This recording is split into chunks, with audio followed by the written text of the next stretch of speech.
राजा परीक्षित ने कौन से सोने का प्रयोग किया?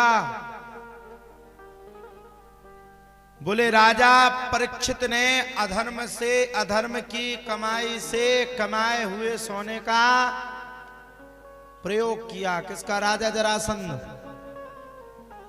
अब जरासंध को तो आप सब लोग जानते होंगे ना। राजा जरासंध अधर्म की कमाए हुए सोने में किसका वास है? बोले कलयुग का।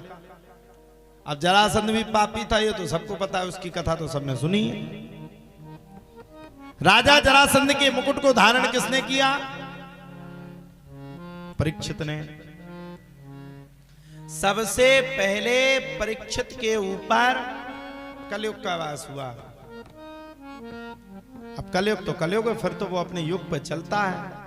चला कलयुग, बहुत से पशुओं को मारा इनने, बहुत पशुओं को मारा, कोई सीमा नहीं, सीमा से अधिक पशुओं को मारा और मार करके समिक मुनि की कुटिया में पहुंच करके मरा हुआ सर्प समिक मुनि के गले में डाल दिया। समिक मुनि तो बेचारे भगवान की भक्ति कर रहे थे। अच्छा एक बात और है, पहले के जो ऋषि मुनि तपस्वी हुआ करते थे वो बड़े भगवान की साधना बड़ी करते थे। वो आज के, आज वालों को तो 2 मिनट भी टाइम नहीं है भगवान के लिए। आरती भी करेंगे तो उसमें भी भगवान से इतना मांग लेंगे कि भगवान ही भग जाएंगे। अब सावन के टाइम देखियो जी के घर पे शंकर जी बनने होंगे, इतो मांगे हैरान कर दे। शंकर जी का खुद शर्म आए, कभी कैलाश पर्वत भागते। लोग भगवान को पूछते ही इसलिए है कि भगवान कुछ दे दे। हम तो एक दिन बैठे बैठे विचार कर रहे थे, मैंने कहा वारे प्रभु, ये संसार कितना बड़ा स्वार्थी है। जब तुम इसको कुछ दोगे तब ये तुम्हें पूछेगा। अगर कोई इस संसार में परेशान ना हो तो भगवान को पूछने वाला भी कोई नहीं है।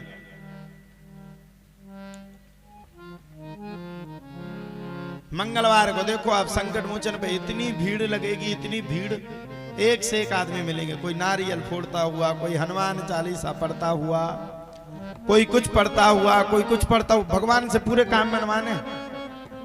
कोई सुंदर कांड पढ़ते हुए, कोई काम पढ़ते। जिसके 11 मंगल हुए वो 11 में काम नहीं हुआ, सोई भगवान को तो ठीक है, भगवान को सो सुनाई, हमें भी 25-30 गाली दे करके सरक जाएंगे। ये क्या है? स्वार्थ। रामचरितमानस कह रहा है, स्वार्थ लाग करे सब प्रीति, सुर नर मुनि जन की यह रीति। ये संपूर्ण संसार स्वार्थ से ही भगवान से प्रीति करता है। स्वार्थ की जगह अगर जिस दिन हम निस्वार्थ हो गए, उस दिन हमें संसार में किसी के सामने हाथ फैलाने की आवश्यकता ही नहीं है। कल ऐसे हमने कथा का ऐलान किया तो पंचमपुरा वाले सबरे बोले नहीं महाराज, रात को कथा होनी चाहिए। हमने सबको समझाया, हमने कहा भैया रात ज्यादा हो जाएगी और रात के समय पर कैसे व्यवस्थाएं होंगी, तब जाकर के सबरे माने। नहीं तो सब कह रहे थे 6 बजे से लेकर के 10 बजे तक करो। हमने कहा 10 बजे तक कैसे होगा भैया, व्यवस्थाएं भी होने चाहिए, सब और भी कुछ होता है। फिर सबने निर्णय दिया ठीक है महाराज जी, जन्म तो करना, लेकिन जब सूरज भगवान बिल्कुल अस्त हो जाएं तब करना। हमने कहा ठीक है, जैसे तुम कहो तैयार। तो भगवान की कथा अमर है। राजा परीक्षित ने मरा हुआ सर्प सुखदेव बाबा के गले में, समिक मुनि के गले में डाल दिया। तो समिक मुनि के पुत्र सिंगी मुनि ने राजा परीक्षित को श्राप दे दिया। ततो भैत्याश्रम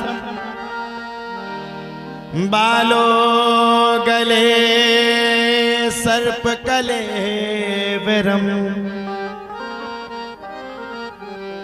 पितरम बीक्षितो खातो, मुक्त कंठो रुरोदहा। श्राप दे दिया है राजा परीक्षित, आज से 7वें दिन तक्षक नाम के सर्प के काटने से तुम्हारी मृत्यु हो जाएगी। अब मरना सबको 7 ही दिन में, हफ्ता में कितने दिन होते? 7 ही दिन। रवि सोम मंगल बुध बृहस्पति शुक्र शनि, 7 ही दिन तो हुए कि अलग से कोई दिन होगा? ऐसा तो नहीं कोई पंचमपुरा वाला मरे तो उसके लिए लिख जाए पंचमपुरा दिवस। मरेंगे तो सब एक ही समय पे। किसी के ऊपर मंगलवार का ठप्पा लग गया, किसी के ऊपर बुधवार का ठप्पा लग गया, किसी के ऊपर बृहस्पतिवार का ठप्पा लग गया, किसी के ऊपर शुक्रवार का, तो किसी के ऊपर शनिवार का। जाना तो सब 7 दिन में है ना। कोई यहां बन रहने वाला नहीं है। एक ना एक दिन हम सबको इस नश्वर शरीर को छोड़ करके जाना ही पड़ेगा। इसलिए राजा परीक्षित ने सुखदेव जी महाराज से पूछा, बरिया ने स्ते प्रश्न कृतो लोक हितो न आत्मविस्मतः पुंसाम श्रोतव्यः दिशुयः परः। प्रश्न कर दिया, म्रियमाणम किम कर्तव्यम, मरने वाले व्यक्ति को जीवन में क्या करना चाहिए?